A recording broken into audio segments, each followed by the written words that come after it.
Hello and welcome to another video.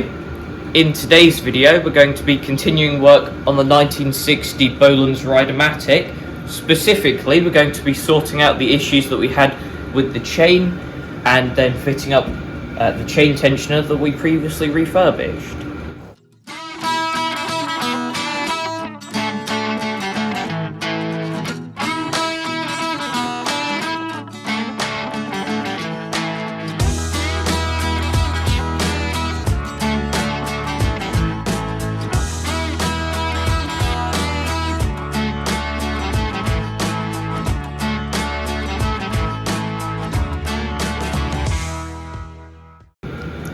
In the last video, we drilled out the ends of the front axle and put bushings in there to try to combat some of the wear that was in there from previous use. Now, we ended that video with the stub axles not fully fitting into the bushings very well, so since that video, we've gone through there lightly with a reamer just to open them up a tiny bit, and now the stub axles fit well.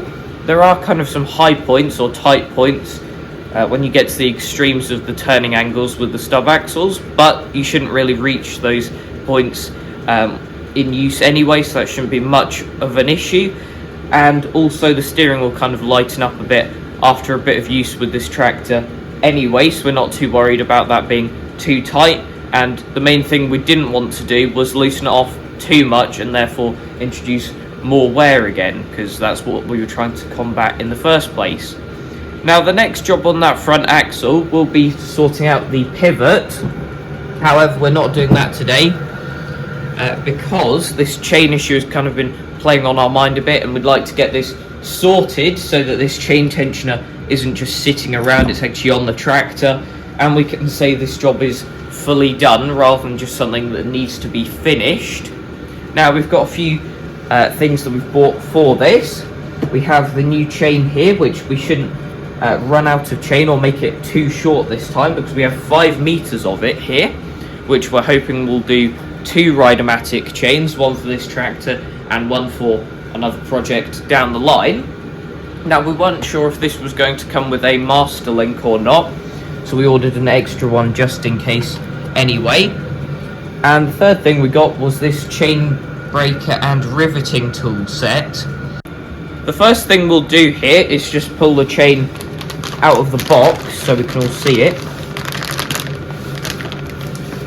We've got some paper here so that we can kind of lay it out without any muck from the workbench getting on it. There we are. Absolutely tons of chain there, and I don't think it actually has a master link, so it's a good thing we got one. Now, this chain size, I believe, actually only fits up to a 1960 Bolens Ride-a-matic, the ANSI 41-1R by 5 meters. That's the length of it. I believe that only goes up to a 1960 Rideamatic, and then after that it was a different size for the 61 and 62.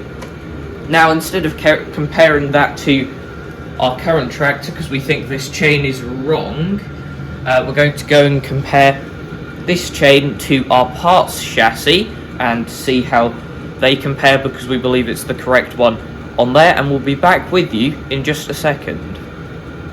Now, we've checked our new chain against the parts tractor, and that's all good. And when we lifted that up to take it to check it against the parts chassis, look what I found underneath it. Which, if we snip this open, I'd imagine this is, yep, the master link for this chain. So we will use this one with this tractor, since it came with the chain, and then we'll keep the other one that we bought spare for if we use this length of chain for another Rideamatic in future. Now, we have our new chain, which is closest to me, lined up against the old chain, which we've taken off the tractor. The one on the outside is the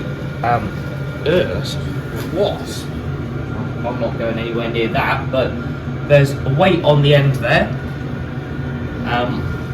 and you can kind of see along the length of the chain how it's kind of stretched.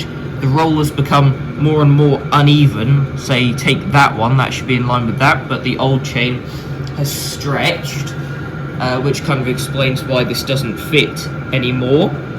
Now, keeping in mind that we took these links off of the old chain, what we're going to do now is fold the new chain over, make sure that we have enough length for this length of chain plus the extra links. Then if we do have enough chain to do 2, we will just break it in the middle, because we won't be able to get 3 out of this, and then after that we'll check that it fits with the gears, which it should do, and then we'll get to possibly taking it down to the perfect length. We've dispatched the wildlife now, and we've doubled up the chain, and we've got plenty of excess chain, as well as being able to get 2 out of this, so that's good. Now we've also taken our chain breaking tool out of the box here, and it's good to see that it's organised in shadow foam. Now ideally this is the stuff that we would use in all of the drawers and cupboards of our workshop to organise literally all of our tools. We think this stuff is great, but that's a millennium away for us getting this organised with all of our tools. Now we took this part of the tool out of the box, and we think we've got it set up now, but we're not too sure. The instructions weren't the clearest, which seems to be the story for most products nowadays, but we think we know how we're going to do it, and we've marked out the centre point on the chain, which is there, and we're going to start off by breaking it there.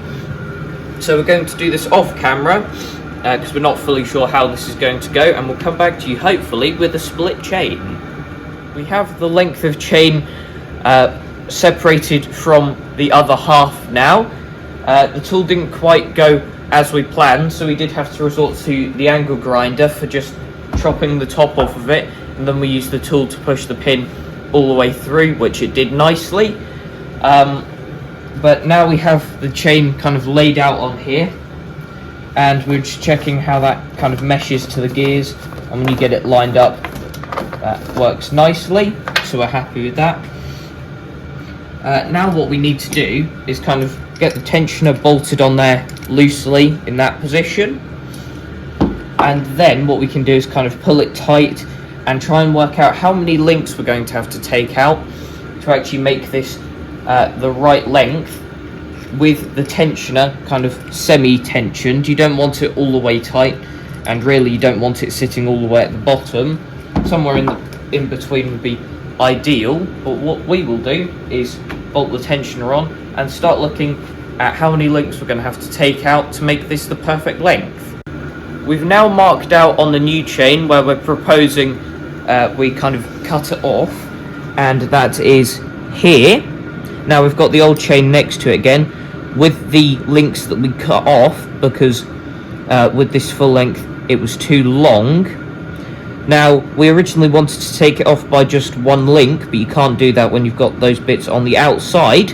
However, that pretty much lines up with this one, so we're happy that that is probably the perfect length for this chain to be. So we are going to whip the rest of the chain off of there and see how that fits on the tractor.